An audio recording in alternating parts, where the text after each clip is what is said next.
பார்க்கிறோம் கொஞ்ச நேரம் சிந்தனைக்கு. ஆபேல் முதலாவது மரித்த ஒரு மனிதன், சரீரத்தில் மரித்து போன ஒரு மனிதன். ஆதியாகமம் 4ஆம் அதிகாரத்தில் 4ஆம் வசனம். ஆபேலும் தன் மந்தையின் தலையீற்றுகளிலும் அவைகளில் கொழுமையானவைகளிலும் சிலவற்றை கொண்டு வந்தான். ஆபேலையும் அவன் காணிக்கையும் கர்த்தர் அங்கீகரித்தார். ஆபேலுடைய வாழ்க்கை ஒரு விலையேறப்பெற்ற ஒரு வாழ்க்கை. ஆபேல் ஆபேல் என்று சொன்னால் சுவாசம் என்று அர்த்தம், உயிர், ஜீவன் என்று அர்த்தம். ஒரு தெய்வீகமான ஒரு மனிதன். ஆனால் இவனுடைய வாழ்நாள் குறுகினதாக அமைந்து விட்டது. வாழ்க்கை ஒரு வாலிப பிராயத்திலே இல்லாட்டல் குறுகிய காலங்களிலே சுருக்கமாக இவனுடைய ஓட்டம் முடிந்து விட்டதை நாம் பார்க்கலாம். அருமையான துவக்கம்.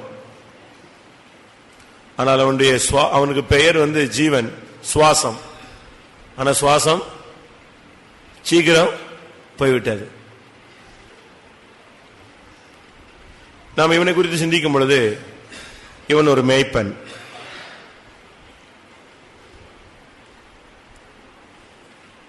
நம்முடைய வாழ்க்கையில நாம் எப்படி இருக்கிறோம்? நம்ம எத்தனை பேர் நல்ல ஒரு மேய்ப்பராக காணப்படுகிறோம்? நீ ஒரு குடும்பத்தில் ஒரு மேய்ப்பனாக இருக்க வேண்டும். அது ஒரு தகப்பனுடைய ஸ்தானம். சபையில் நீ ஒரு மேய்ப்பனாக இருக்க வேண்டும். சபைக்காக நீ ஜீவனை கொடுக்கிறவனாக இருக்க வேண்டும். நம்முடைய வாழ்க்கையில நம்முடைய குடும்பத்தை நாம் நன்றாக நடத்துகிறோமா? கர்த்தரின் மேய்ப்பராய் இருக்கிறார், நான் தாழ்ச்சி அடையேன், அவர் என்னை புல்லுள்ள இடங்களில் மேய்த்து அமர்ந்த தண்ணீர்கள் அண்டையில் கொண்டு போய் விடுகிறார். அப்படினால் ஒரு தகப்பன், ஒரு தாய், அவர்கள் மேய்ப்பர்கள். நீங்கள் சரியான விதத்தில் உங்களுடைய குடும்பத்தை நடத்துகிறீர்களா? உங்கள் கையில் ஒப்பு கொடுக்கப்பட்ட அந்த ஆடுகளை சரியாய் நீங்கள் மேய்த்து அமர்ந்த தண்ணீர்கள் அண்டை கொண்டு போய் விடுகிறீர்களா? உங்களுடைய குடும்பத்தை நீங்கள் ஒரு நல்ல பராமரிப்பில் வைத்திருக்கிறீர்களா? உங்களுடைய பிள்ளைகளை உங்களுடைய மேய்ச்சலில் நீங்கள் வைத்திருக்கிறீர்களா? இரண்டாவது, அவனை குறித்து நாம் படிக்கும் பொழுது அவனுடைய காணிக்கை. அவன் மந்தையின் தலையீற்றுகளிலும் அவைகளில் கொழுமையானவைகளிலும் சிலவற்றை கர்த்தருக்கு கொண்டு வந்தான். கர்த்தர் என்ற விஷயம் வரும்பொழுது அவன் அதுல ஸ்பெஷாலிட்டியை அவன் செலுத்தினான், கவனம் செலுத்தினான். விசேஷித்தவைகளிலே கவனம் செலுத்தினான். மனிதனுக்கு செலுத்துகிறது போலவோ மற்றவர்களுக்கு செலுத்துகிறது போலவோ அவன் செலுத்தவில்லை. அவனுடைய மைண்ட்ல கர்த்தர் என்று சொன்னாலே அவர் மிகப்பெரியவர், மிக உயர்ந்தவர், அவருக்கு செலுத்துகிறது கொழுமையானதாக இருக்க வேண்டும், அவருக்கு செலுத்துகிறது தலையீற்றாக இருக்க வேண்டும். இந்த ரெண்டு அறிவு அவனுக்கு இருந்தது. அந்த நாட்களில் பரிசுத்த ஆவியானவருடைய அசைவாடுதல் குறைவு, போதகங்கள் கிடையாது. மொத்தமே இருந்தது எத்தனை பேர் தான்? 4 பேர் தான். இப்ப இந்த 4 பேர்ல ஒருத்தனுக்கு பிரசங்கம் பண்ற அளவுல யாருமே தகுதி உள்ளவர்கள் அல்ல. ஆதாம் விழுந்து போன ஒரு ஆள், ஏவாள் வஞ்சிக்கப்பட்ட ஒரு ஆள், காயின் ஒரு கொலைகார சகோதரன். புத்தி அப்படி இருந்தது. இவைகளுக்கு மத்தியில் இவனுக்கு யார் இதை போதித்தது? தேவனுடைய மேல இருந்த தாகம், ஒரு வாஞ்சை, ஆண்டவரை குறித்து, ஆண்டவர் எப்படி தன்னுடைய தாய் தகப்பனை மகிமையாக அந்த ஸ்தானத்தில் வைத்திருந்தார், இவர்கள் எவ்வளவு புத்தீனமாக நடந்து அந்த மகிமையை இழந்து போனார்கள் என்ற செய்தியை கேள்விப்பட்ட பொழுது அந்த தேவனோடு நெருங்கி வர அவனுக்கு ஒரு வாஞ்சை உண்டானது. அப்படிதானே? அவனுக்கு யாரும் பிரசங்கம் பண்ணாங்களா? சொல்லுங்க. விழுகையை நல்லா கவனிங்க. ஒரு விழுகையை அவன் ஒரு லெசனாக கத்துக்கொண்டான். புரியுதா உங்களுக்கு? ஒரு விழுகையை அவன் இதை எப்படி எடுத்துக்கொண்டான்? ஒரு பாடமாக கற்றுக்கொண்டான். அதான் சத்தியம். உன்னுடைய தோல்வியை நீ ஒரு படிக்கல்லாய் மாற்ற வேண்டும். அப்பதான் நீ ஏறி என்ன செய்ய முடியும்? போக முடியும். விழுந்து போன தாய் தகப்பன் மத்தியில ஒரு தெய்வீக வாழ்க்கை அவனால் எப்படி வாழ முடிந்தது? அது பெரிய இரக்கம். அவனுக்கு அதை கேள்விப்பட்ட உடனே சே எவ்வளவு மகிமையா இருந்த ஒரு வாழ்க்கை, இப்படி உழைச்சி சாப்பிட வேண்டிய அவசியம் இல்ல, கஷ்டப்பட வேண்டியது இல்ல. அந்த மகிமையின் தேசத்துல ஏதேன் தோட்டத்தில் அழகா உட்கார்ந்து இருந்தா போதும். தேவனை முகமுகமாய் பார்க்கலாம், அவர் சத்தத்தை கேட்கலாம், அவரோடு உறவாடலாம், அவருடைய சாயலிலே திருப்தி ஆகலாம், ஒரு நல்ல வளர்ச்சி, ஜீவனில் வளர்ச்சி அடையலாம். இப்படி ஒரு வாழ்க்கையை நம்முடைய பேரண்ட்ஸ் இழந்துட்டாங்களே அப்படின்னு சொல்லிட்டு அவன் பின்மாறி போல, நம்முடைய தாய் தகப்பனை கர்த்தர் துரத்தி விட்டாரு அப்படிங்கிற வேதனை, ஒரு கோபம் யாருக்கு இருந்திருக்கலாம்? காயினுக்கு இருந்திருக்கலாம். அதனாலதான் அந்த புத்தி அப்படியே வேலை செஞ்சது. தேவனுக்கு ஆப்போசிட்டாவே செயல்பட்டான். காணிக்கையை கூட அவன் ஒழுங்கா செயல்படுத்தல. ஆனா இவன் அப்படி அல்ல. ஐயோ மகிமையான ஒரு அனுபவத்தை, தெய்வீகத்தை இழந்துட்டாங்களேன்னு சொல்லி இனி நாமாவது அந்த அனுபவத்தை என்ன செய்யணும், பெற்றுக்கொள்ளணுங்கிற ஒரு சிந்தை வந்தது. உங்களுக்கு அப்படி யாருக்காவது வருதா? அம்மா கோயிலுக்கு வராட்டா நல்லது, ஸ்தோத்திரம், நானும் வரல. அப்பா வராட்டா நானும் வரல. ஒன்னு ஒன்னா இப்படி ஓடி போறதுக்கு லிஸ்ட்ல இருக்கீங்களா? இல்ல நீங்கள் யாரு வந்தாலும் வராட்டாலும் நான் அன்பு, கிறிஸ்துவின் அன்புல நெருங்கி வருவேன் இருக்கீங்களா? யோசிச்சு பாருங்க. விழுந்து போன சமுதாயத்துல கர்த்தருக்காக மறுபடியும் என்ன செஞ்சான்? அவன் எழுந்து வந்தான். அவனுடைய காணிக்கை என்பது ஒரு விலையேற பெற்றது. அவனுக்கு யாரும் சொல்லிக் கொடுக்கல. அவனா நினைச்சான், தேவன் என்று சொன்னால் அவருக்கு வணங்கப்படத்தக்கவர், துதிக்கப்படத்தக்கவர். அவருக்கு நம்ம காணிக்கை செலுத்தணும். எப்படி செலுத்தணும்? எப்படி செலுத்தணும்? இருக்கிறதுல ஸ்பெஷலா செலுத்தணும். அந்த அறிவு அவனுக்கு அனுபவத்தில் வந்தது. அந்த தேவனை பார்க்கணும், அவருக்கு முன்னால போய் நம்ம நிக்கணும், அந்த சிந்தை இருந்ததுனால அவன் தலையீட்டு செலுத்தினான். அடுத்து எதை செலுத்தினான்? கொழுமையானவைகளை செலுத்தினான். எப்படிப்பட்ட ஒரு தரிசனம் உள்ள வாழ்க்கை அவனுக்கு இருந்துச்சுன்னு பாருங்க. நமக்கு எப்படி இருக்கா? குடும்பத்தை நன்றாக நடத்துகிறோமா? ஆவிக்குரிய காணிக்கை விஷயங்களிலே நம்முடைய கண்ணோட்டம் எப்படி இருக்கிறது? நாம் காணிக்கை விஷயங்களில் தேவனை வஞ்சிக்கிறோமா? ஒருவனுடைய காணிக்கையை வச்சு அவனுடைய லைஃபை எடை போடலாம், தராசை தூக்கி வச்சு நிப்பாட்டிடலாம். அவன் காணிக்கை உண்மையா இருக்கா, அவனுடைய காணிக்கையுடைய தன்மை என்னங்கிறத வச்சு இவன் லைஃப் இவ்வளவுதான் அப்படின்னு உடனே நெஞ்சிடலாம். நீங்க உலகத்துல பாத்தீங்கன்னா, நீங்கள் போய் உங்க பேரை சொல்லுங்கம்மா, சில ஜோசியக்காரன் பேரை சொன்ன உடனே லிஸ்ட் வாசிப்பான், சர்றன்னு உங்க லைஃபை சொல்லுவான். அதே போல நீ வேற எங்கேயும் போக வேண்டாம், உன் காணிக்கை கரெக்டா எப்படி இருக்குன்னு பாரு. உன் காணிக்கைக்கு ஏற்ற மாதிரி தான் புத்தி இருக்கும். காயினுடைய காணிக்கைக்கு ஏற்ற மாதிரி தான் அவனுக்கு என்ன இருந்தது? புத்தி இருந்தது. காயினுடைய காணிக்கை சரியில்லை, அவனுடைய புத்தியினுடைய லிஸ்ட் நான் போன சுத்திட்டு சொன்னேன்னு நினைக்கிறேன். அப்படிதானே சொல்லி இருக்கலாம். காயினுடைய தன்மை நான் உங்களுக்கு சொன்னா இல்லையான்னு எனக்கு ஞாபகம் இல்லை, சொல்லி இருக்க வாய்ப்புகள் உண்டு. அதனால நம்முடைய ஜீவியத்தை நாம் பார்க்கும் பொழுது காணிக்கையை வச்சே நம்ம லைஃபை எடை போட்டு முடிச்சிடலாம், ஃபைனல் கொண்டு போயிடலாம். நம்முடைய லைஃப் தேறி இருக்கு இல்லங்கிறத கண்டுபிடிச்சிடலாம். அடுத்ததாக இவனுடைய சகோதரன் இவனை ஏமாத்துறான். வா நம்ம எங்க போலாம்? வயல்வெளிக்கு போகலாம். இங்கேதான் ஆபேலுடைய தோல்வி வருது. நல்ல ஒரு மெய்ப்பன், நல்ல ஒரு மெய்ப்பன், நல்ல ஒரு ஜீவன் உள்ள ஒரு ஆள், கர்த்தர் விஷயத்துல ரொம்ப கவனம் செலுத்தக்கூடிய ஒரு நபர். கர்த்தர் அங்கீகரிக்கணுங்கிற ஒரு எதிர்பார்ப்பு அவனுக்குள்ள இருந்துகிட்டே இருந்துச்சு. என்ன எப்படியாவது தெய்வம் என்ன செஞ்சணும், ரெகக்னைஸ் பண்ணிடணும், தேவன் என்னை அங்கீகரிச்சிடணும், என் வாழ்க்கையை கர்த்தர் அங்கீகரிக்கணும், என் காணிக்கையை கர்த்தர் அங்கீகரிக்கணும். இப்படி ஒரு ஆசையில வாழ்ந்த மனுஷன் ஆனா நடைமுறை வாழ்க்கையில ஏமாந்துட்டான். என்ன நடந்தது? இங்கே காயின் வந்து கூப்பிடுறான், வா. ஆதியாகமம் 4ஆம் அதிகாரம் 8ஆம் வசனம். காயின் தன் சகோதரனாகிய ஆபேலோட பேசினான். அவர்கள் வயல்வெளியில் இருக்கும் சமயத்தில் காயின் தன் சகோதரனாகிய ஆபேலுக்கு விரோதமாய் எழும்பி அவனை கொலை செய்தான். எவ்வளவு நிர்பந்தமான நிலவரம். அவன் எதுக்கு பேசினா? ஏன் அவன்கிட்ட வந்து பேசினா? அதை உனக்கு கண்டுபிடிக்க தெரியலையே, உனக்கு அந்த டிசைனிங் ஸ்பிரிட் இல்லையே, பகுத்தறிவின் ஆவி இல்லாமல் போயிருச்சே. உலகத்துல பிறந்த நபர்ல இவன் யாரு? மனுஷனாய் பிறந்ததுல இவன் யாரு? இவன் இரண்டாவது ஆள். ஆனா இப்ப இவனுக்கு வந்து அவன் ஏன் கூப்பிட்டான் அப்படிங்கிறது தெரியல. எப்படி இருக்குன்னு பாருங்க. எதுக்கு கூப்பிட்டான்? உன்னை அவன் வந்து கூப்பிடுறானே, எதுக்கு கூப்பிடுறான்? அதுவும் அவன் வயல்வெளிக்கு கூப்பிடுறான். அப்ப அது கூட உனக்கு புரியலையா?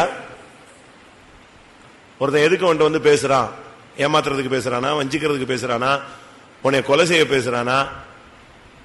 இப்ப நீங்க இந்த கொலை செய்யப்பட்ட பல சம்பவங்களை நீங்க படிச்சு பாருங்க, பேப்பர்ல பார்த்திருப்பீங்க, கேட்டிருப்பீங்க.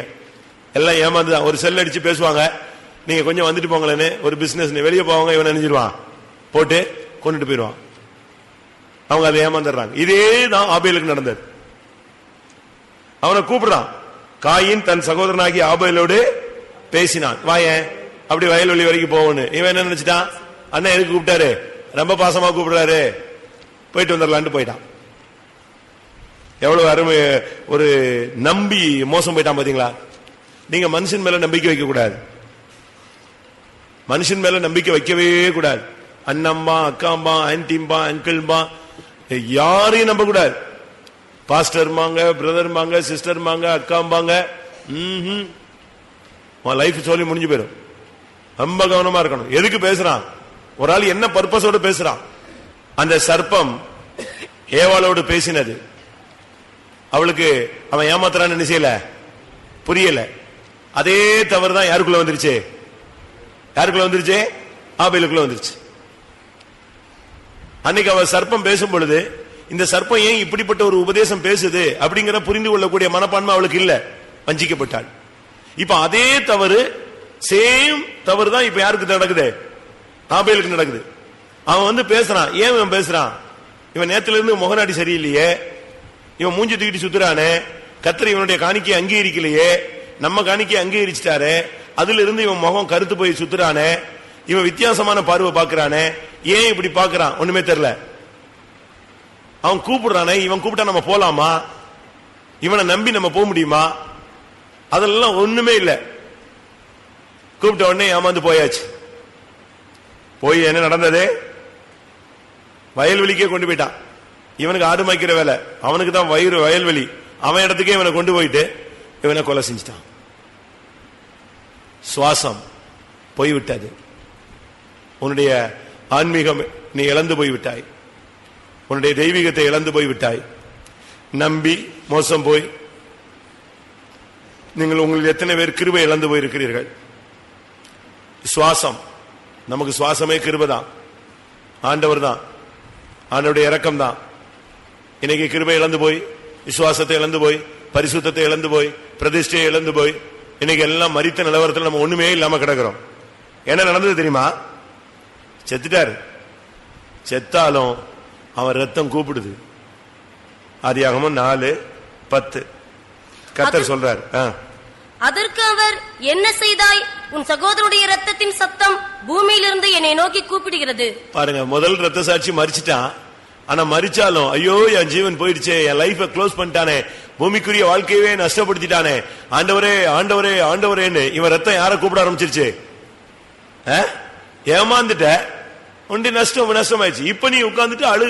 செத்துட்டு பிறகு அவன் ரத்தம் கூப்பிடுதான். ரத்தத்தில் என்ன உண்டு?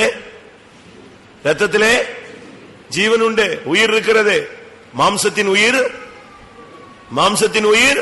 ரத்தத்தில் இருக்கிறது. இந்த ரத்தம் கூப்பிடுது ஆண்டவர் நோக்கி. ஆண்டவர் சொல்றாரு, நீ என்ன செய்தாய்? ஆபேல, நீ காயினே, நீ என்ன செய்தாய்? அவனுடைய ரத்தம் என்னை நோக்கி என்ன செய்யுது? கூப்பிடுது. நீங்க நம்புறீங்களா? இன்னைக்கு வரைக்கும் கூப்பிடுது. நம்புறீங்களா? இன்னைக்கு வரைக்கும். வெளிப்படத்தில் அப்படி வசனம் இருக்கா? இல்ல எங்க இருக்கு அந்த வசனம்? ஆபேலின் ரத்தம் இன்றைக்கு வரைக்கும் கூப்பிடுகிறது. எப்படி இருக்குன்னு பாருங்க. எபிரேயர் 11:4. விசுவாசத்தினாலே ஆபேல் காயினுடைய பலியிலும் மேன்மையான பலியை தேவனுக்கு செலுத்தினான், அதனாலே அவன் நீதிமான் என்று சாட்சி பெற்றான். ஆபேலின் ரத்தம் இன்னும் கூப்பிடுகிறது. இது மேன்மையான பலி, நீதிமான் என்று சாட்சி பெற்றான். காணிக்கை அவனுக்கு, அவனுடைய காணிக்கை எபிரேயர் 11ஆம் அதிகாரத்துல என்ன சொல்றீங்க? மரித்தும் இன்னும் பேசுகிறான். அது மரித்தும் இன்னும் பேசுகிறான், அது சாட்சியின் ஜீவியம். இது எபிரேயர் 11 நீங்க பார்க்கலாம். ஆனா ஆபேலின் ரத்தம் இன்னும் பேசிட்டே இருக்கு, கூப்பிட்டுட்டே இருக்கு, கூப்பிடுது. இன்னைக்கும் பேசிட்டு இருக்கு. ஆபேல் ரத்தம் மாத்திரமல்ல, பூமியில ரத்தம் சிந்தின ஒவ்வொருடைய ரத்தம் என்ன செய்யுது? கூப்பிடுதா? என்ன சொல்லி கூப்பிடுது தெரியுமா? என்ன சொல்லி கூப்பிடுது? வெளிப்படுத்தல் 6:10. பழி வாங்க மாட்டீரோ, நியாய தீர்ப்பு செய்ய மாட்டீரோ, ஏன் செய்ய மாட்டீங்க? பாருங்க, ஆபேல் தான் நல்ல மனுஷன் தான், ஆனா அவன் செத்துட்டானே, அவனுக்கு அந்த ஜீவன் போனது அவனால என்ன செய்ய முடியல, ஏற்றுக்கொள்ளவே முடியல. பூமிக்குரிய வாழ்க்கையை நஷ்டப்படுத்திட்டானேன்னு சொல்லிட்டு செத்து போன பிறகும் அவனுடைய ரத்தம் கூப்பிட்டுட்டே இருக்கு. ஆண்டவர் சொல்றாரு, இன்னைக்கும் கூப்பிடுது. வாசிங்க. அவர்கள் பரிசுத்தமும் சத்தியமும் உள்ள ஆண்டவரே, தேவரீர் பூமியின் மேல் குடியிருக்கிறவர்களிடத்தில் எங்கள் ரத்தத்தை குறித்து எதுவரைக்கும் நியாய தீர்ப்பு செய்யாமலும் பழி வாங்காமலும் இருப்பீர் என்று மகா சத்தமிட்டு கூப்பிட்டார்கள். அந்த ரத்தங்கள்லாம் கூப்பிடுது, எங்கள் ரத்தத்தை குறித்து எதுவரைக்கும் நியாய தீர்ப்பு செய்யாமல் இருப்பீர். எப்படி இருக்கும்? எங்கள் ரத்தத்தை குறித்து எதுவரைக்கும் பலி வாங்காமலும் இருப்பீர். இன்னொரு இடத்துல இருக்கு இதே வார்த்தை, இதே போன்ற ஒரு வார்த்தை, ஆபேலின் ரத்தம். ஆபேலின் ரத்தம் பழிவாங்குன்னு கூப்பிடுது. செத்துட்டான், ஆனா இன்னும் மைண்டுக்குள்ள என்ன இருக்கு? அவனுடைய ரத்தத்துல என்ன இருக்கு? ஜீவன் இருக்கு. கூப்பிடுது, பழிவாங்கு. நீங்க சில காரியங்களை மன்னிச்சிடுறீங்க, விட்டுறீங்க. ஏன் இன்னும் ஆண்டவர் கிரியை செய்யல? அவனை ஒரு வழி பண்ணிருக்கலாமே, என்ன இப்படி விட்டுட்டாரு இருக்கா? ஆனா இங்க பார்த்தா சோத்திரமா இன்னும் நல்லா தானே இருக்கான் அப்படின்னு யோசிப்போம். ரத்தம் கூப்பிடுதா? உன் ரத்தம் உனக்குள்ள இருந்து கூப்பிடுதா? ஒண்ணுமே கூப்பிடல. நீங்க எல்லாம் பரிசுத்தவங்களா ஆயிட்டீங்க, ஆபேலுக்கு அண்ணன் ஆயிட்டீங்களா? ஆபேலுடைய ரத்தம் கூப்பிடுகிறது. எதுவரைக்கும் நியாய தீர்ப்பு செய்யாமல் இருப்பீர், எதுவரைக்கும் பழிவாங்காலும் இருப்பீர். அவர் சொல்றாரு, அவனுடைய ரத்தம் என்ன நோக்கி கூப்பிடுகிறது, ஆண்டவர் நோக்கி கூப்பிடுதான். அதனாலதான் இயேசுவின் ரத்தம் ஆபேலின் ரத்தத்தை காட்டிலும் விலையேற பெற்றதுன்னு சொல்லி இருக்கு. எபிரேயர் 12:24. புது உடன்படிக்கையின் மத்தியஸ்தராகிய இயேசுவினிடத்திற்கும் ஆபேலுடைய ரத்தத்தின் பேசினதை பார்க்கிலும் நன்மையானவைகளை பேசுகிற ரத்தமாகிய தெளிக்கப்படும் ரத்தத்தினிடத்தில் வந்து சேர்ந்தீர்கள். இயேசுவின் ரத்தம் எப்படிப்பட்ட ரத்தம்? ஆபேலுடைய ரத்தத்தை காட்டிலும் நன்மையானவைகளை பேசுகிறது. அப்ப இருந்து என்ன விளங்குகிறோம்? ஆபேலுடைய ரத்தம் எது பேசல? நன்மையை பேசல. ஓரளவு நன்மை தான் பேசுச்சு. ஆனா இன்னொரு அது எதைத்தான் பேசுது? பழிவாங்கு, பழிவாங்கு, பழிவாங்கு. மன்னிச்சுட்டேன், மறந்துட்டேன், ஆனாலும் கர்த்தர் ஏதாவது ஒண்ணு செய்யணும். அப்படித்தானே? அப்படி புத்தி வேலை செய்தா? புது உடன்படிக்கையின் மத்தியஸ்தராகிய இயேசுவினிடத்திற்கும் ஆபேலுடைய ரத்தம் பேசினதை பார்க்கிலும் நன்மையானவைகளை பேசும். அப்ப ஆபேலுடைய ரத்தம் நன்மையானவைகளை பேசல. அது இன்னைக்கும் கூப்பிடுது. இன்னொரு இடத்துல இருக்கு, ஆபேலின் ரத்தம் முதல் என்ன எவனுடைய ரத்தம்? சகரியாவின் ரத்தம் வரைக்கும் அப்படின்னு இருக்கு. வெளிப்படுத்தல தான் இருக்குன்னு நினைக்கிறேன். இல்ல சுவிசேஷத்துல பார்க்கலாம். இருக்கு, சுவிசேஷத்துல இருக்கு.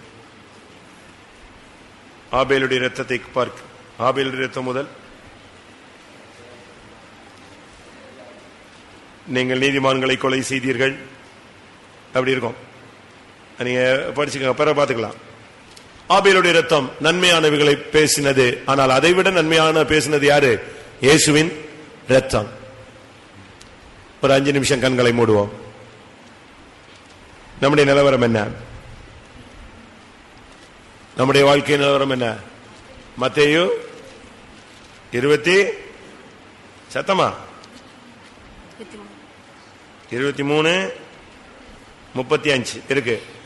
நீதிமானாகிய ஆபேலின் ரத்தம் முதல் தேவாலயத்துக்கும் பலிபீடத்துக்கும் நடுவே நீங்கள் கொலை செய்த பரகியாவின் குமாரனாகிய சகரியாவின் ரத்தம் வரைக்கும் பூமி மேல் சிந்தப்பட்ட நீதிமான்களின் ரத்த பழி எல்லாம் உங்கள் மேல் வரும்படியாக இப்படி செய்வீர்கள். நீதிமானாகிய ஆபேலின் ரத்தம், இதுக்கெல்லாம் ஜட்ஜ்மெண்ட் இருக்கு.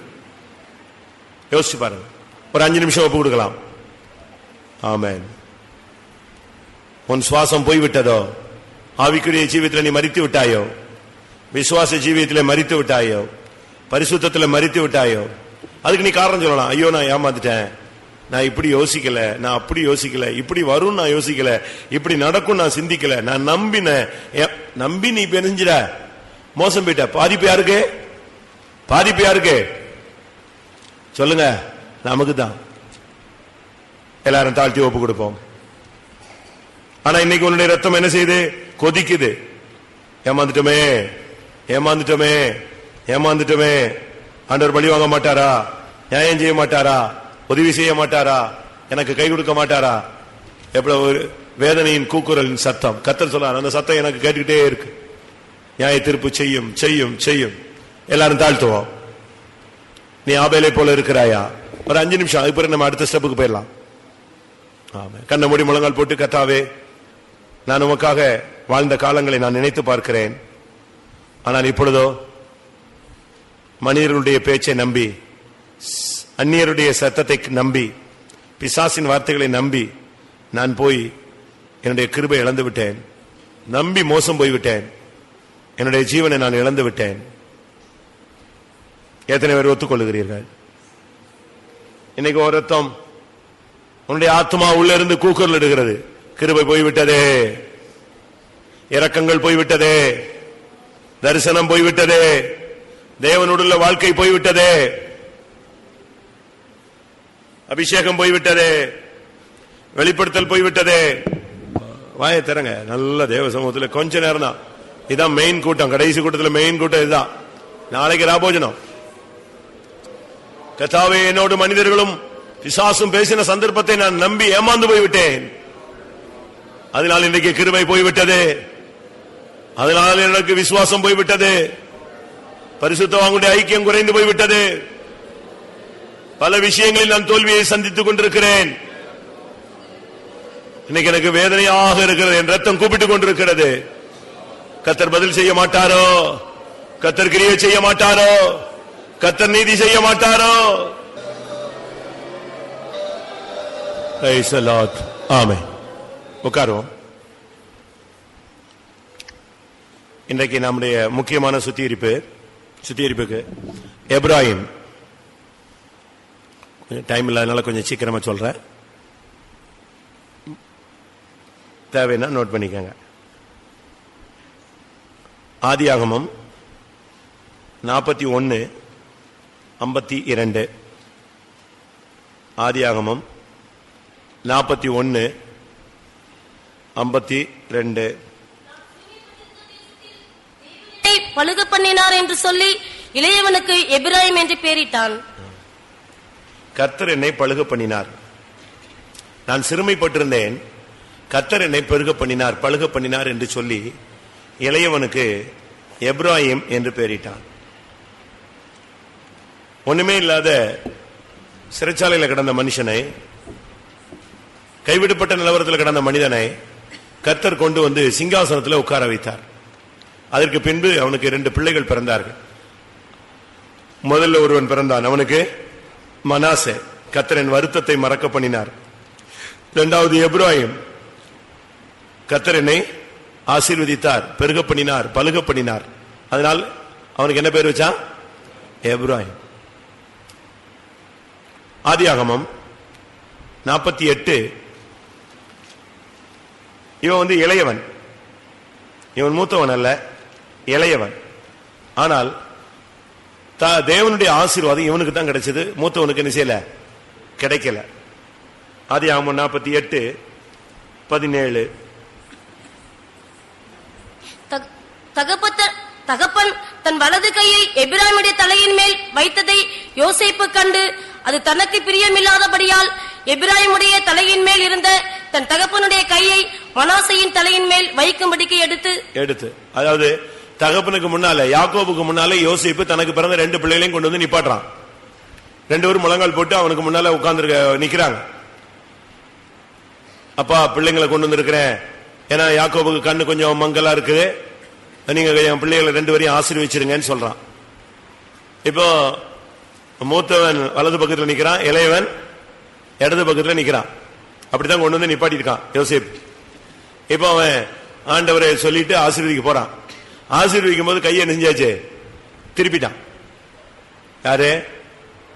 யாக்கோபு. கை வலது கை நேரம் எங்க போயிடுச்சு? இளையவனை தேடி போயிடுச்சு.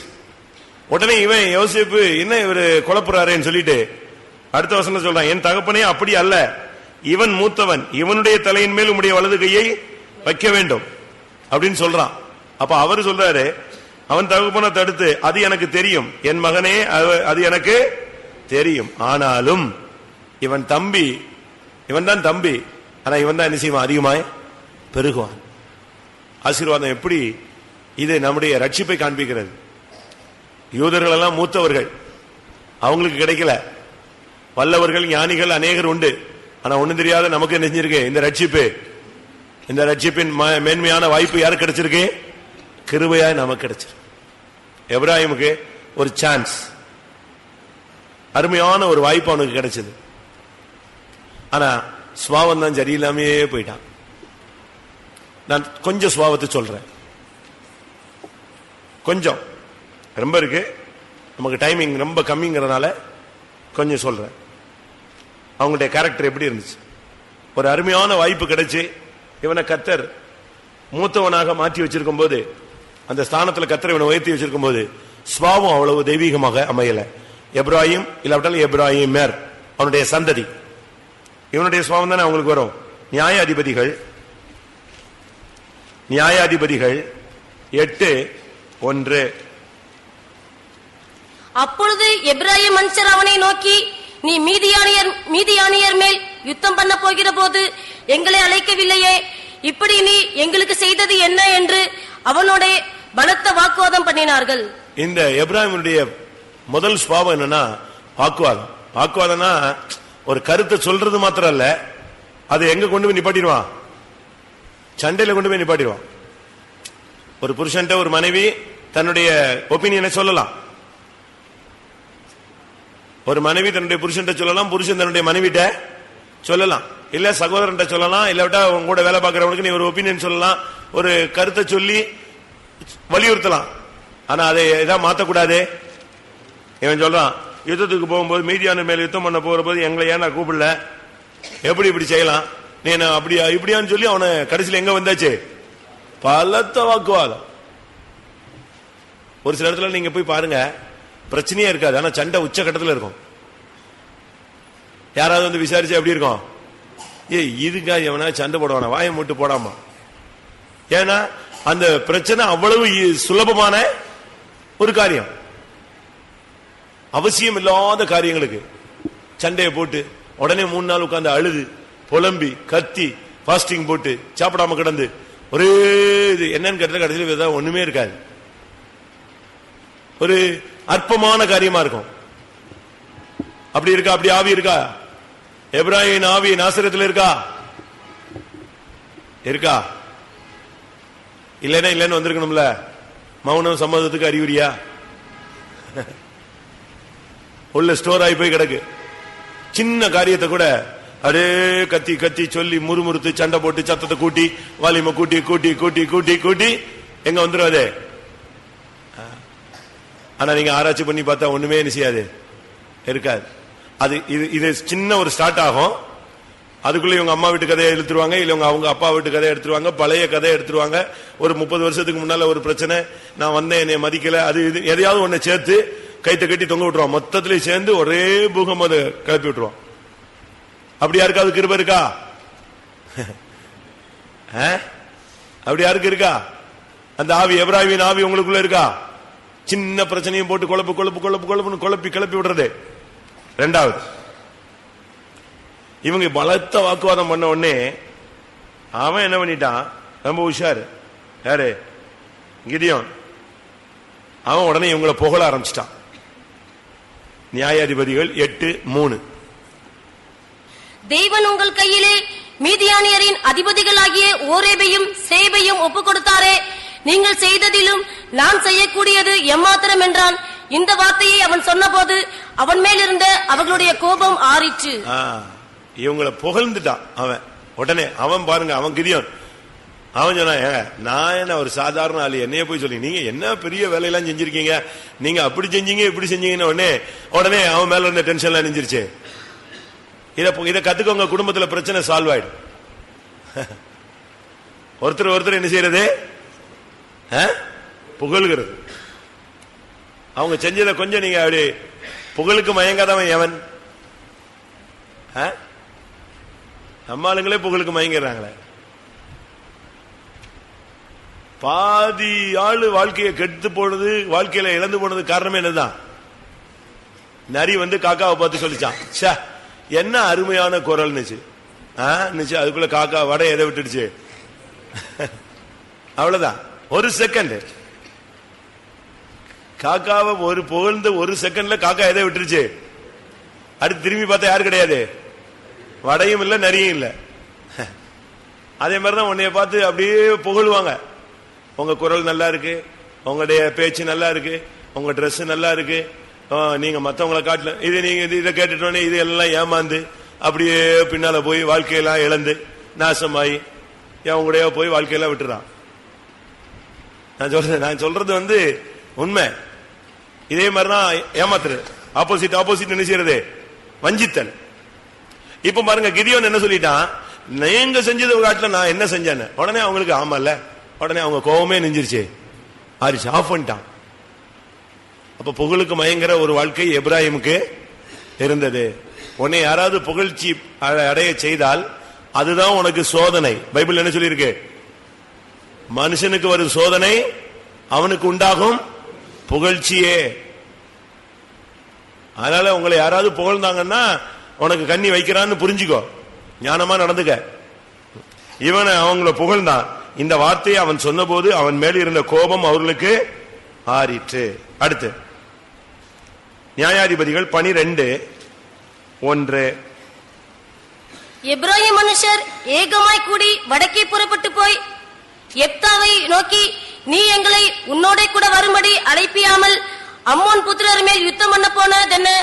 உன் வீட்டையும் உன்னையும் கூட அக்கினியால் சுட்டு போடுவோம் என்றார்கள். சம்பந்தமே இல்லாம எப்தாட்ட போய் வம்பிழுக்கிறான். நீ எப்படி என்னைய கூப்பிடாம போலாம், என்னைய மதிக்கல. இதேதான் அங்கேயும் நடந்துச்சு. எதுல? 8:1 இதே பிரச்சனை தான். என்னைய கூப்பிடல, என்னைய மதிக்கல, இதான் பிரச்சனை. அவன் யுத்தத்துக்கு போய் கிதியோன் ஜெயிச்சுட்டு வந்துட்டான். இவங்க சொல்றாங்க எங்களை ஏன் கூட்டு போல. அதே போல இங்க எப்தா யுத்தத்துக்கு போயிட்டு வந்துட்டான். இவங்க என்ன சொல்றாங்க, எங்களை ஏன் கூப்பிடல. இந்த வீடுகளில் உள்ள சண்டைகளுக்கு பிரச்சனையே இதுதான். எங்க அக்கா விட்டு கூப்பிடல, உங்க அக்கா விட்டு கூப்பிடல, எனக்கு மதிப்பு கொடுக்கல, எனக்கு மரியாதை கொடுக்கல. உங்க அண்ணன் வந்து அவன் வீட்டு பங்கனுக்கு உன்னைய கூப்பிடல, இவன் வீட்டு. விசுவாசி தானே, கூப்பிடலன்னு நீ போகாத, உனக்கு நல்லது, லாபம். நீ கூப்பிடலன்னு சொல்லிட்டு உட்காந்து அழுதுகிட்டே இருக்க கூடாது. அவன் கூப்பிடல நான் வரமாட்டேன், அவன் கூப்பிடல நான் போக மாட்டேன். எதுக்கு? கூப்பிட்டா போ, கூப்பிடலன்னு உனக்கு அன்பு இருந்தா போ, தாழ்மையின் சிந்த இருந்தா போ, இல்லைன்னா சும்மா இரு. கூப்பிடலன்னு போய் சண்டை இழுக்கிறான் இவன். என்னை ஏன் அழைப்பிக்கவில்லை? இதுதான் 8:1 நடந்துச்சு. என்னை ஏன் அழைப்பிக்கவில்லை? 98% வீட்டுல தான் தகராறு. அந்த பங்கனுக்கு கூப்பிடல, இந்த பங்கனுக்கு கூப்பிடல. உன்னைய கூப்பிடலன்னா லாபம் தானே. நீ போனா 3000 ரூபாய் செலவழிக்கணும், 2000 ரூபாய் செலவழிக்கணும், இதுக்கு ஒரு 2 நாள் லீவ் போடணும். இந்த தொல்லையெல்லாம் இல்ல. உன்னைய கூப்பிடலன்னா பேசாம இரு. ரைட், தோத்துறோம், கத்தர் அனுமதிக்கலன்னு. இது கூப்பிட்டாலும் தப்பு. என்னை மரியாதையா கூப்பிடல, என்னை கனம் பண்ணி கூப்பிடல, எல்லாரையும் கூப்பிட்டு கடைசியில் என்னைய கூப்பிட்டான், அது ஒரு சண்டை. இந்த சண்டையை போயிட்டு விசுவாசியே ஒரு கல்யாணத்துக்குன்னா எனக்கு கார்டு கொடுக்கல, அது என்ன கோயிலே கார்டு கொடுக்கறான், அவனுக்கெல்லாம் வீட்டுல போய் கொடுத்துருக்கான். என்னைய மட்டும் மதிப்பு கொடுக்காம எங்க வச்சு கொடுத்துட்டான்? கோயில வச்சு கொடுத்துட்டான். நான் போக மாட்டேன். நீ போல கல்யாணம் நடக்காதா? அது கல்யாணம் கட்டி அவன் பாட்டு போயிட்டே இருப்பான். உனக்கு தான் கிருபை நஷ்டமாயி நீ உட்கார்ந்துருப்ப ரோட்ல. அழைப்பிக்கலன்னு அது ஒரு சண்டையா? இவன் 2 இடத்துல போய் இதே சண்டை தான் போட்டானுங்க. என்னைய கூப்பிடல. அவன் சொன்னா, எப்தா இந்த வேலையே வேணாம், எனக்கு எதுக்கு, உனக்கு எனக்கு என்ன பிரச்சனை, நான் கூப்பிடல விட்டுரு அப்படின்னா. இல்லன்னு சொல்லி அவன்கிட்ட சண்டை எழுதிட்டான். சண்டை இழுத்தா எப்தா போட்டு அடின்னு அடிச்சான். யார? எப்ராஹிம. சரி அடி வாங்கினானுங்க. எதுக்கு நீ வம்புக்கு போகணும், ஏன் அடி வாங்கணும், ஏன் வம்பு இழுக்கிற? அவனை அடுத்தவனை திருப்பி அடி வாங்கிட்டு உட்காந்து துக்கப்பட்டு அழுதுட்டு சோர்ந்து போய், இனிமே நான் சாகுற வரைக்கும் போக மாட்டேன். நீ முதலே போகாம இருந்துரு, எதுக்கு சாகுற வரைக்கும் போகாம இருக்கணும்? உன்னைய கூப்பிடல, இதெல்லாம் எப்ராஹிமுடைய ஆவி இருக்கா இல்லையான்னு இன்னைக்கு வீட்டுக்கு போன பிறகுதான் தெரியும். பாத்தியா சொல்லிட்டாரு, பாத்தியா? ஆமா, உங்களை மாதிரி யாராவது போய் போட்டு கொடுத்துருப்பான் அப்படிம்பீங்க. இப்படித்தானே டயலாக் எல்லாரும் பேசுறீங்க. யாரும் சொல்லுங்க, இதெல்லாம் சும்மா பேச முடியுமா? அப்படி என்ன பாஸ்டர்னு பெரிய தீர்க்கதரிசியா? அப்படி சொல்றீங்களா? யாரும் கூப்பிடலன்னு சண்டை போடாத, கூப்பிடலன்னு வம்பிழுக்காத. நான் ரொம்ப போய் சொல்றது அதான். வீட்டுல புருஷன் அடிச்சுட்டாம்பாங்க, எதுக்கு அடி வாங்குற, ஞானமா நடந்துக்க, எதுக்கு பேசணும், அவன் முரணன், அவன் கீழ்ப்படியாதவன், அவன் அன்பு இல்லாதவன், நீ ஏன் அவன்கிட்ட அடி வாங்குற, நீ அவனுக்கு ஏற்ற மாதிரி நடந்துட்டு பேசாம என்ன செய்ய போயிட்டாரு. ஏன் நீ போய் வாய் பேசணும், அடி வாங்கணும், எதுக்கு? தேவையில்லை. எப்ராஹிமுடைய புத்தி அப்படிதான், போய் வம்பிழுக்கிறது, திருப்பி அடி வாங்கினா பேசாம வந்து அடி வாங்கிட்டு உட்கார்ந்துருப்பான். தேவையில்லாத காரியங்களை நம்ம தலையிடக்கூடாது. 1 நாளாகமம் 7ஆம் அதிகாரம் 22ஆம் வசனம். 1 நாளாகமம் 7ஆம் அதிகாரம் 22ஆம் வசனம். அவர்கள் தகப்பனாகிய எப்ராஹிம் அநேக நாள் துக்கம் கொண்டாடுகையில் அவன் சகோதரர் அவனுக்கு ஆறுதல் சொல்ல வந்தார்கள். எப்ராஹிமுடைய புத்தி என்னன்னா, ஒரு சின்ன காரியம்னா சாவுடு மாதிரி மாத்திக்குவான். உடனே அப்படியே செத்து போன மாதிரி மூஞ்ச தூக்கி வச்சுக்கிட்டு, ஒரு நாள் அல்ல, அப்படியே 7 நாள் பேச்சுவார்த்தை கிடையாது, 7 நாள் அப்படியே உட்கார்ந்துருப்பான். அநேக நாள் அதாவது துக்கம் ஒரு பிரச்சனைன்னு சொன்னா அதை சால்வ் பண்ணணும். ஒரு துக்கம்னா அதுல ஒரு ஆறுதல் இருக்கு. தேவ சமூகத்துக்கு போ, முழங்கால போடு, ஆண்டவருடைய பரிசுத்தாவின் ஆறுதல் கிடைக்கும். தேவ சமூகத்துக்கு போ, ஆனா அங்கே உனக்கு ஒரு இளைப்பாறுதல் கிடைக்கும். இல்லையா, பைபிள் எடுத்து வாசி, அது உனக்கு ஆறுதலை கொடுக்கும். அதை விட்டுட்டு நீ வாடு உட்காந்து சாப்பிட மாட்டான், குடிக்க மாட்டான், குளிக்க மாட்டான், போக மாட்டான், உடனே எங்கேயும் போக மாட்டான், கோயிலுக்கும் போக மாட்டான், இப்படியே உட்காந்து அது எப்ராஹிமுடைய ஒரு ஆவி. என்ன நடந்துச்சு தெரியுமா? இந்த எப்ராஹிம் புத்திரர்கள் சிலர் போய் காத்து புத்திரருடைய ஆடை திருட வந்துட்டாங்க, திருட்டு வேலைக்கு போனானுங்க. அவங்க என்ன பண்ணிட்டாங்க, இவன் திருடன்ட்டு சொல்லிட்டு கொண்டுட்டான். அவ்வளவு வரையும் மேல உள்ள வசனம் வாசிங்க, 21. இவனுடைய குமாரன் சாபாத், இவனுடைய குமாரர் சுக்தலாக், எத்சேர், எலியாத், இவர்கள் தேசத்தில் பிறந்த காத்தூராவுடைய ஆடு மாடுகளை பிடிக்க போனபடியால் அவர்கள் இவர்களை கொன்று போட்டார்கள். ஆமா, திருடுனா கொள்ளதான் செய்வான். நீ போய் என் திருடுற எப்ராஹிம் புத்திரன், மனிதா கத்திர ஆசீர்வதிச்சு வச்சிருக்காருல, ஏன் மத்தவனை போய் திருடுற? நீ திருட்டு புத்தி இருக்கா? நம்ம ஆளுங்க பக்கத்து வீட்டுல எல்லாம் திருட மாட்டாங்க, புருஷனுடைய பாக்கெட்ல மட்டும்தான் அனுப்பிச்சுவாங்க, திருடுவாங்க. பிள்ளைகள் எங்கேயும் திருட மாட்டாங்க, அப்பா அம்மா காசை மட்டும்தான் அனுப்பிச்சுவாங்க, திருடுவாங்க. அப்படிதானே? விசுவாசிகள் வேற எங்கேயும் திருட மாட்டாங்க, காணிக்கையை மட்டும்தான் அனுப்பிச்சுவாங்க, திருடுவாங்க. அப்படிதானே? கரெக்டா? இவங்க போய் திருட, அவன் போட்டு கொல்ல, எப்ராஹிம் உட்கார்ந்து அநேக நாள் போச்சே போச்சேன்னு உட்கார்ந்து துக்கத்தை ஆற்றுங்க. வருஷ கணக்கா அந்த துக்கத்தை வச்சுக்காதீங்க. உங்களுக்கு மனசுல இந்த ராபோஜனத்தோடு உங்க மனசுல இருக்கிற எல்லா மாம்சீக துக்கமா நெஞ்சிடணும், போயிடணும். என் மேல, பாஸ்டர் மேல, சிஸ்டர்ஸ் மேல, ஊழியக்காரங்க மேல, முன்னாள் ஊழியர்கள் மேல, இந்நாள் ஊழியர்கள் மேல, அப்போ உள்ள விசுவாசிகள் மேல, இப்போ உள்ள விசுவாசிகள் மேல, பக்கத்து வீட்டுல, ஆபீஸ்ல, எங்கெங்க யார் மேலாம் துக்கம் இருக்கோ இந்த துக்கத்தை எல்லாம் நெஞ்சிருங்க. இந்த 7 நாள் இந்த துக்கத்திலேயே இதை அனுசரிச்சு முடிச்சிருங்க. உங்கள் துக்கம் இனிமேல் என்ன செய்யட்டும், சந்தோஷமாய் மாறட்டும். அநேக நாள் துக்கம் கொண்டாடிட்டே உட்கார்ந்து இருக்காத. அடுத்ததாக 2 நாளாகமம் 25:10. அப்பொழுது அமத்சியா எப்ராஹிமரில் தன்னிடத்துக்கு வந்த சேனையை தங்கள் வீட்டுக்கு போய்விட பிரித்து விட்டான். அதனால் அவர்களுக்கு யூதாவின் மேல் மிகுந்த கோபம் உண்டு, உக்கிரமான எரிச்சலோடு தங்களிடத்திற்கு திரும்பி போனார்கள். அவர்களுக்கு எப்ராஹிமுக்கு யூதாவின் மேல மிகுந்த கோபம், உக்கிரமான எரிச்சல். பார்த்தாலே ஆகாது, இவனுங்க நம்மளை கூட்டு வந்துட்டு திடீர்னு கலத்தி விட்டானே. அமர்சியா என்ன பண்ணிட்டான், எப்ராஹிம் இல்ல தன்னிடத்துக்கு வந்த சேனையை நீங்க வேண்டாம், நீங்க போயிட்டு வாங்கன்னு சொல்லிட்டான். அவ்வளவுதான், கூப்பிட்டு விட்டுட்டு என்னைய கலத்தி விட்டான்னு சொல்லி அவன் மேல பயங்கரமான கோபம், மிகுந்த கோபம், உக்கிரமான எரிச்சல். பைபிள் என்ன சொல்லுது? ஆதியாகமம் 49 உக்கிரமான அவருடைய கோபம் சபிக்கப்பட கடவர். உக்கிரமான கோபம் வரக்கூடாது. 49:7 உக்கிரமான அவர்கள் கோபமும் கொடுமையான அவர்கள் மூர்க்கமும் சபிக்கப்பட கடவது. போதுமா? உக்கிரமான கோபம். ஒரு சிலருக்குலாம் கோபம் வந்தா என்ன செய்யணும்னு தெரியல, என்னத்தையா போட்டு உடைச்சிருவான், இல்லாட்ட எதையாவது தூக்கி வச்சு அடிச்சிருவான், இல்ல இவன் கையெல்லாம் கிழிச்சுக்குவான். அது ஒரு ஆவி. அப்படி இருக்கா? ஒரு யூத் கேம்ப்ல ஒரு பையன் பயங்கர பிரச்சனை பண்ணிட்டான். ஆள் சும்மா ஜெய்ஜாண்டிக்கா இருப்பான், கேரளா பையன். அவன் அங்க கூட்டத்தில் யாரோ இடிச்சிட்டான்னு சொல்லி அங்க ஒரு பிரச்சனை பண்ணி பெரிய குழப்பம் பண்ணிட்டான். கடைசியில் அவனை கேட்ல தூக்கிட்டு வந்தோம். கேட்டு கொண்டு வந்தாச்சு. இது எங்க ஸ்டேஷன், போலீஸ் ஸ்டேஷன் அதுதானே, அங்க கொண்டு வந்தாச்சு. அப்போ அவனை விசாரிச்சா அவன் அங்கேயும் பயங்கர திமிரா பேசிட்டான். அவன் நான் சொன்னேன், நீ லிமிட் தாண்டி வர, இது சரி கிடையாது. நீ கேரளா வரு, தமிழ்நாடு எதுவாரு, ரொம்ப ஓவரா போகாத. யாரா இருந்தாலும் ட்ரீட்மெண்ட் கொடுத்துருவோம், அது பிறகு அசிங்கப்பட்டுருவேன். திருப்பி கொஞ்ச நேரம் அப்படியே உட்கார்ந்துருந்தான். அதுக்குள்ள அவங்க ஊழியக்காரங்களாம் வந்தாங்க. அப்ப விசாரிச்சா அவன் ஒத்தைக்கு ஒரே பையன். அவன் கொஞ்சம் பொறுத்து ரியலைஸ் ஆயிட்டான். அந்த ரிலாக்ஸ் ஆகி கொஞ்சம் நார்மலுக்கு வந்துட்டான். அப்போ தான் செஞ்ச தப்ப ரியலைஸ் பண்றான். அப்ப அவன் சொல்றான், எனக்கு திடீர்னு ஒரு கோபம் வருது, அது என்னால என்ன செய்ய முடியல, கண்ட்ரோல் பண்ண முடியல. இந்த பாரு என் கையை பாரு அப்படின்னா, கையை பார்த்தா அவ்வளவு கீச்சி கிழிச்சு, அவங்க வீட்டுல அவங்க அம்மா அப்பா ஏதாவது சொல்லிட்டா கோவத்துல கண்ணாடி எல்லாம் உடைக்கிறது, உடைச்சு கை கீழே இணைஞ்சிருக்கான். அவன் சொல்றான், எனக்கு என்னைய கண்ட்ரோல் பண்ண முடியல, எனக்காக ஜெபம் பண்ணுன்னு முழங்கால் போடுறான். என்ன பண்றது இவனை?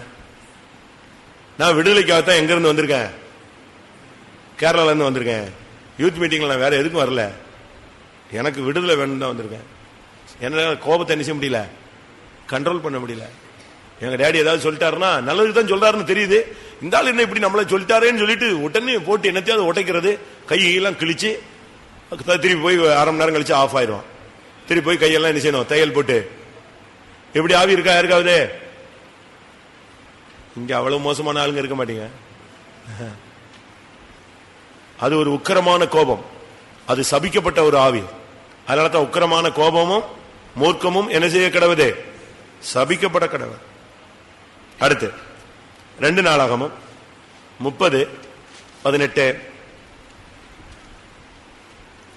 அதனென்றால் எபிராயிம், மனாசே, இசக்கார், செபுலோன் மனுஷரில் ஏராளமான அநேகம் ஜனங்கள் தங்களை சுத்தம் பண்ணி கொள்ளாதிருந்தும் எழுதியிராத பிரகாரமாக பஸ்காவை சாப்பிட்டார்கள். புரியுதா உங்களுக்கு? எல்லாருக்கும் தமிழ் புரிஞ்சிச்சா? எபிராயிம் மனுஷரில் அநேகம் ஜனங்கள் தங்களை என்ன செய்யல, அவங்க சுத்தம் பண்ணி கொள்ளவில்லை. நாசரேத்துல எல்லா விசுவாசியும் இந்த 8வது கூட்டத்துக்குள்ள வந்துட்டீங்களா? ஒரு கூட்டமாவது வந்திருக்கீங்களா? இன்னும் வராத விசுவாசிகள் இருக்காங்களா? புருஷனோ மனைவியோ பிள்ளைகளோ அப்படி வரல. இன்னும் நீ சுத்தம் பண்ணி கொள்ளவில்லை, நீ யாரு? இன்னும் நீ சுத்தம் பண்ணி கொள்ளவில்லை யாரு? எபிராயிம். ஆனா நாளைக்கு நைட்டு வந்துருவான் ராபோஜனத்துக்கு. அதான் அங்க எழுதியிருக்கு. அவர்கள் எபிராயிம் ஜனங்களில் அநேக ஜனங்கள் தங்களை என்ன செய்யவில்லை, சுத்தம் பண்ணி கொள்ளவில்லை. ஆனால் எழுதின பிரகாரமாய் பஸ்காவை சாப்பிட முடியாதுல்ல, சுத்திகரிக்கலன்னா அபாத்திரமா என்ன செய்யறான், பஸ்காவை சாப்பிட போறான். நாளைக்கு வந்துட்டு சோத்திரம், நான் அறிக்கையே செய்யல. எங்க போன நீ? 8 கூட்டத்துக்கு வர முடியாத அளவுல நீ வாழ்க்கையில என்ன பெரிய மில்லியனரா பில்லியனரா? உனக்கு அவ்வளவு பெரிய பிசினஸ் உனக்கு வாழ்க்கையில கிடைச்சிருச்சே.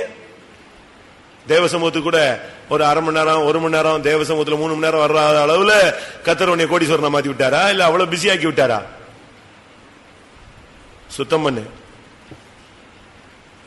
எபிராயிமுடைய ஆவி சுத்தம் பண்ணி கொள்ளாமலே கர்த்தருடைய பந்தியில பங்கெடுப்பது. நான் சொல்லல, பைபிள் தான் சொல்லுது.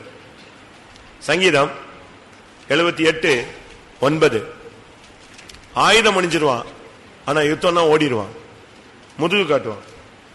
78:9 ஆயுதம் அணிந்த வில் வீரரான எபிராயிம் புத்திரர் யுத்த நாளிலே முதுகு காட்டினார்கள். ஆயுதம் அணிஞ்சாச்சு, யுத்தத்துக்கு வந்தாச்சு, ஆனா யுத்தம் தொடங்கும் போது வேலைஞ்சிருவான், ஓடிடுவான். விசுவாச பரீட்சையில நீ ஓடக்கூடாது.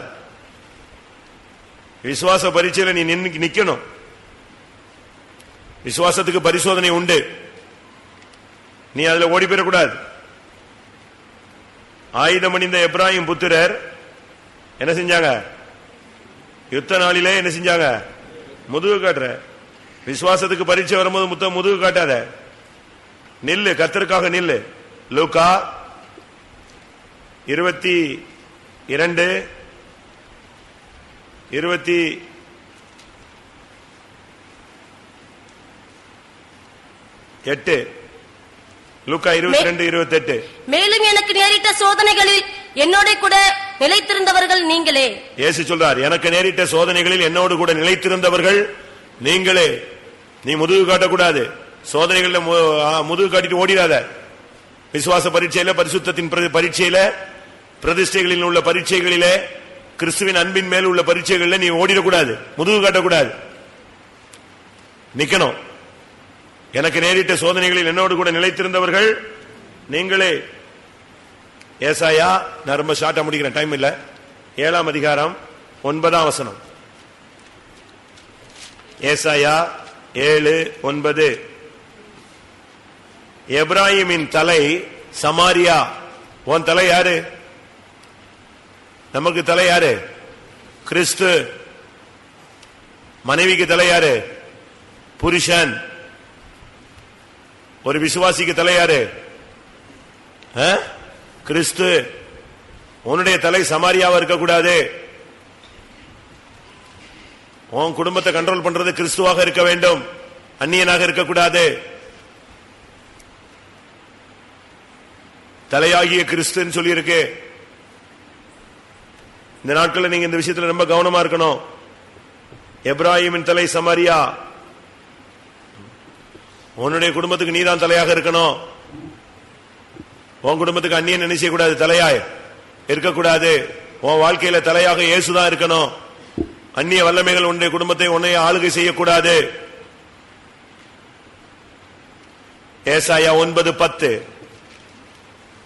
பெருமை, அகந்தையும் மனப்பெருமையுமாய் சொல்லுகிற எப்ராஹிமரும் சமாரியாவின் குடிகளுமாகிய எல்லா ஜனத்துக்கும் அது தெரிய வரும். அகந்தை, மனப்பெருமையாய் சொல்லுகிற, எதை பேசினாலும் ரொம்ப பெருமையா பேசுறது. அங்க வீட்டுல சாப்பாடு இருக்காது, ஆனா இவன் சொல்றது பேசுறதெல்லாம் கோடீஸ்வரம் மாதிரி பேசுவான். பைபிள்ல சொல்லியிருக்கு நீதிமொழிகள்ல, ஒன்னும் இல்லாத இருந்தும் தன்னையே கனம் பண்ற ஒரு பெரிய டீம் இருக்கு. ஒண்ணுமே கிடையாது, ஆனா தன்னை ஐஸ்வர்யவானா என்ன செய்யறது, நினைக்கிறது, தன்னை குறிச்சு மேன்மையா பேசுறது, நான் அப்படி இப்படின்னு. அங்க போய் பார்த்தா ஒண்ணுமே இருக்காது. இந்த சிலர் ஏமாத்துவாங்க பாத்தீங்களா, நான் அங்க வேலை பாக்குறேன் இங்க வேலை பாக்குறாமா, ஆனா ஒண்ணுமே கிடையாதுங்கிறது கிட்ட போனாதான் தெரியும். கல்யாணம் கட்டுறது கூட ஒரு சிலர் இப்படி போய் சொல்லிடுவாங்க, என் பையன் அங்க வேலை பாக்குறான் இங்க வேலை பாக்குறான், அங்க பையன் என்ன வேலை பாக்குறான், வீட்டுலதான் இருக்கான். அப்படிலாம் சொல்லி ஏமாத்திடக்கூடாது யாரையும். கல்யாணத்துல நீங்க அப்படிலாம் செய்யக்கூடாது. நான் எதுக்கு இதை சொல்றேன்னா, நான் இருக்கிற இடத்துல ஒரு பெண்ணுக்கு ஒரு பையன் வந்தான். அவங்க அண்ணன், அப்பா, அம்மா, அவன் பையன் பொண்ணு பார்க்க வந்தாச்சு, பிடிச்சிருச்சு. அப்ப அவன் சொல்றான், அவங்க அண்ணன் சொல்றான், அந்த வீட்டுல அவனுக்கு ஷேர் இருக்கு. சரி, திருச்சியில ஒரு ஸ்பின்னிங் மில்ல அவனுக்கு ஷேர் இருக்கு. சரி, ஃபாரின்ல வேலை செய்யறான். ரைட்டு, கொடுத்துருவோம்னாச்சு. கல்யாணம் கட்டியாச்சு. கல்யாணம் கட்டி கொஞ்ச நாள்ல இவன் ஃபாரின் போக மாட்டேன்ட்டான். சரின்னு கேட்டா, வீட்டுல ஷேரு. வீடு ஏன் வீடு இல்ல, அவன் ஒழுங்கா வேலைக்கு போவான்னு பார்த்தா போகல. நான் என்ன பண்ண முடியும், அது ஏன் வீடு, வீட்டை விட்டு காலி பண்ணு, அவ்வளவுதான், முடிஞ்சிச்சு. திருச்சியில அது அவன்கிட்ட கேளுங்க, ஏன்ட்ட கேக்குறீங்க, எப்படி இருக்கும்.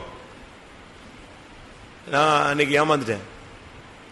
நான் கேட்கறேன்னு அவங்க சொல்லிட்டாங்க, கல்யாணம் ஆகி போச்சு, நீ பேசி பிரயோஜனம் இல்லை, போனதுதான், நம்பி கொடுத்தாச்சு, பொண்ணு வாழ்க்கை தொடங்கியாச்சு, இனி ஒன்னும் பேச முடியாது. எப்படி இருக்கும் பாருங்க, எப்படி ஏமாத்துறாங்க பாருங்க. ஒண்ணுமே கிடையாது, ஆனா பேசுறது மட்டும். இந்த ஊர் முழுசும், நம்ம இந்த கிராமத்துல போனீங்கன்னா உங்களுக்கு எவ்வளவு சொத்து இருக்குன்னா, அந்த பச்சையா இருக்கு அது வரைக்குமா, அது பூமி எங்கும் பச்சையா தான் இருக்கு. அப்படிலாம் நம்ம சொல்லி ஏமாத்திடக்கூடாது. மனப்பெருமை, மனப்பெருமையா சொல்லுகிற, பெருமையா பேச ஆரம்பிச்சுட்டானா அவன் எப்ராஹிம். ஏசாயா 9:21. எப்ராஹிம் மனாசே, வாசிங்க. மனாசே எப்ராஹிமையும், எப்ராஹிம் மனாசேயையும் பட்சிப்பார்கள். ஒருத்தர் கடிச்சுக்கிட்டே இருக்கிறது. கலாத்தியர் சபையினுடைய ஆவி இது. கலாத்தியர் சபையில நீங்க படிச்சு பாத்தீங்கன்னா கலாத்தியர்ல 5ஆம் அதிகாரத்துல 15ஆம் வசனத்துல கலாத்தியர் 5:15 நீங்கள் ஒருவரை ஒருவர் கடிந்து பட்சித்தீர்களானால் அழிவீர்கள். நீங்கள் ஒருவரை ஒருவர் கடித்து பட்சித்தல். கலாத்தியர் சபையில அடிச்சுக்குவானுங்க, ஒருத்தர் கடிக்கிற சுவாவம். எப்ராஹிம் மனாசேயை பட்சிப்பான், மனாசே எப்ராஹிமை பட்சிப்பான். ஆனா ரெண்டு பேரும் யாரு? கூட பிறந்தவன். அதான் பெரிய பியூட்டி. அடுத்தவங்க கூட உட்கார்ந்து சாப்பிடுறான், அண்ணன் தம்பி கூட உட்கார்ந்து சாப்பிட மாட்டேங்கிறானே. ஏசாயா 11:13. ஏசாயா 11:13. எப்ராஹிமின் பொறாமை நீங்கும். எப்ராஹிம் பொறாமை, பயங்கர பொறாமை உள்ளவன். அவனால மத்தவன் நல்லா இருந்தா பிடிக்காது. ஏசாயா 28:1. எப்ராஹிமுடைய வெறியரின் பெருமையான கிரீடத்துக்கு ஐயோ, மதுபானத்தால் மயக்கமடைந்தவர்களின் செழுமையான பள்ளத்தாக்குடைய கொடுமுடியின் மேலுள்ள அலங்கார ஜோடிப்பு வாடி போகும் புஷ்பமே. எப்ராஹிமுடைய வெறியர் பயங்கர வெறித்தனமான ஆளுங்க, மதுபான பிரியர்கள். சபைக்குள்ள வந்துட்ட பிறகு நீங்க யாரும் குடிக்கிறீங்களா? ஞானசானம் எடுத்துட்ட பிறகு நீ குடிக்க கூடாது. அப்படி குடிச்சேன்னா நீ அறிக்கையிட்டு லைஃபை சரிப்படுத்தணும். அந்த விஷயத்துல ரொம்ப கவனமா இருக்கணும். கேட்டா பீர் அடிச்சம்மா, ஏன்னா அது பலரசமா. ஏ அப்பா, உனக்கு தெரியாது எனக்கு தெரியாதா? பீர் அது சும்மா ஜஸ்ட் ஒரு பிஸ்கா இருக்கத்தான் தெரியும். அந்த வேலையே ஆவாது, உன்னுடைய ஜீவியத்தை நஷ்டப்படுத்திடும். எப்ராஹிமுடைய ஆவி வெறியனுடைய ஆவி, மதுபானத்தில் மயக்கமடைந்த ஆவி. அடுத்து ஜோடிப்பு, மேக்கப். அப்படித்தானே இருக்கு. அலங்காரமான ஜோடிப்பு, வாடி போகும் புஷ்பம். இந்த மார்க்கத்தில் வந்த பிறகு லட்சணம் உள்ளவைகளுக்கு பைபிள் என்ன சொல்லுது தெரியுமா? லட்சணம் உள்ளவைகளுக்கு என்ன தேவையில்லை? லட்சணம் உள்ளவைகளுக்கு அலங்கரிப்பு தேவையில்லை. அப்ப நீ அலங்கரிக்கிறேன்னா என்ன அர்த்தம் சொல்ல? நீ அலங்கரிக்கிறேன்னா என்ன அர்த்தம்? லட்சணம் இல்லைன்னு ஒத்துக்கொள்ளுகிறாய். அதுக்கு தலையை இப்படி இழுக்க வேண்டியிருக்கு, கண்ணுக்கு இப்படி இழுக்க வேண்டியிருக்கு, புதுசு புதுசா என்னெல்லாமோ வாங்கி போட்டு பார்த்தாலும் நீ சும்மா இரு. கர்த்தர் உனக்கு கொடுத்த அழகே போதும், லட்சணமா இருக்கு. நீ இப்போ பண்ணிதான் ஏதாவது ஜோடிப்பு பண்ணிதான் நெஞ்சுக்கிற, குழப்பிடுற. அந்த மேக்கப்பே ஆவாது. அது வாடி போகும் புஷ்பம். அழகும் வீண், சௌந்தரியம் வஞ்சனை உள்ள. அழகு போய் வீணா போய் எங்கேயாவது போய் சிக்கிக்காதீங்க. கடைசியாக எரேமியா 7:15, கர்த்தர் அவனை தள்ளிவிட்டார்.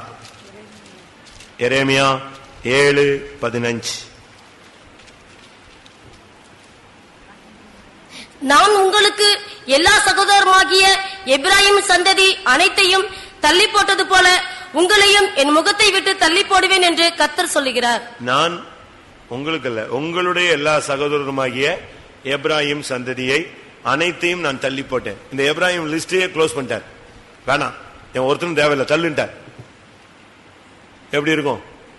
கர்த்தர் நம்ம தள்ளி போட்டா என்ன ஆகும்? தாவீது கேட்கிறான், கர்த்தாவே கிருபை என்னை விட்டு என்ன செய்யாதீங்க, விலக்கிறாதீங்க, என் ஜபத்தை தள்ளி விட்டுறாதீங்க சுவாமி. அவன் கெஞ்சுகிறான். எப்ராஹிமுடைய அனைத்து உங்களுடைய எல்லா சகோதரராக எப்ராஹிம் அந்த சந்ததியே வேண்டான்ட்டார். ஆண்டவர் எப்படி எவ்வளவு கடினமா சொல்லிட்டார் பாத்தீங்களா? ஒரு காலத்துல ஆசீர்வாதம் அவனுக்கு என்ன செஞ்சது? தேடி வந்தது. இளையவனை தேடி ஆசீர்வாதம் வந்தது. தகப்பன் அவனுடைய முன்னோர் அவனை தொட்டு ஆசீர்வதிக்கிறான், நீ ஆசீர்வாதமா இருப்பாயின்னு சொல்லி. அவ்வளவு ஆசீர்வாதம் பெற்றுட்டு கேரக்டர் சரியில்லை. எல்லாரும் கண்களை மூடுவோம். நான் இதை ரிப்பீட் பண்றேன், கண்களை மூடுவோம். எப்ராஹிம் இன்னைக்கு உன்னை விட்டு தள்ளிப்படப்படணும். எப்ராஹிம் நிமித்தம் நீ தள்ளப்படக்கூடாது. இன்னைக்கு உனக்குள்ள எனக்குள்ள இருந்து சபையை விட்டு எது வெளியே போகணும்? எப்ராஹிம் தள்ளப்பட்டு போகணும், நீ தள்ளப்பட்டு போக கூடாது. நீ கர்த்தருடைய சன்னிதானத்தில் கிட்டி சேர வேண்டும். ஆமென். கொஞ்ச நேரம்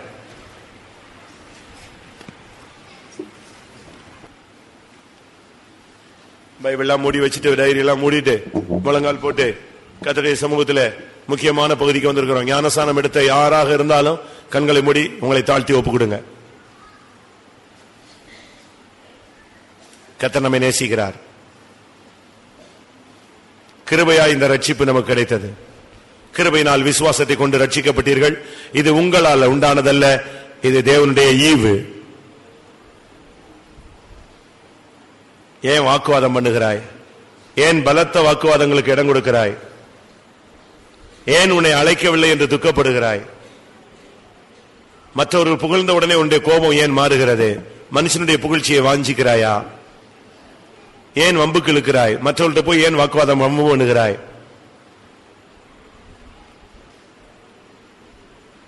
ஏன் உன் துக்கம் இன்னும் ஆறவில்லை? ஏன் இன்னும் அநேக நாள் துக்கப்பட்டுக் கொண்டே இருக்கிறாய்? எதுக்கு மிகுந்த கோபம், உக்கிர கோபத்துக்கு இடம் கொடுக்கிறாய்? சாந்த குணமுள்ளவனாய் மாறு. சுத்தம் பண்ணி கொள்ளாமல் கர்த்தருடைய பந்திக்கு வராதே. இது ஒரு நல்ல நேரம். கர்த்தருடைய சமூகத்தில் உன்னை சுத்திகரித்துக்கொள். விசுவாச போராட்டத்தில் முதுகு காட்டாதே. சோதனைகளில் நில்லு. கிருபையை பெற்றுக்கொண்டு நில். உன்னுடைய தலை யார்? கிறிஸ்துவா, மற்ற மனுஷனா, நண்பனா, உறவினனா, உன்னுடைய தாயா, உன்னுடைய தகப்பனா? உன்னுடைய தலை கிறிஸ்துவா இருக்கட்டும். மனப்பெருமையாய் பேசாதே, தாழ்மையாய் பேசு. தாழ்மையாய் பேசு. ஒருவர் கடித்து பட்சிக்க வேண்டாம். ஜோடிப்புக்கு இடம் கொடுக்காதிருங்கள்.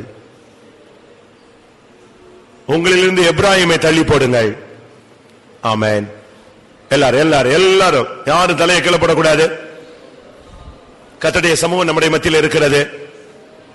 நான் விசுவாசிக்கிறேன், நம்முடைய பிரதான ஆசாரியர் நம்மை பரிசுத்தம் பண்ணும்படியாக இரத்தத்தோடு நம்முடைய மத்தியில் வந்திருக்கிறார். அவர் இரத்தம் தெளித்தால் உனக்கு பரிசுத்தம் உண்டாகும். மகா பரிசுத்த ஸ்தலத்தில் தெளிக்கிற இரத்தம் இன்னைக்கு உண்மையிலே தெளிக்கப்படட்டும்.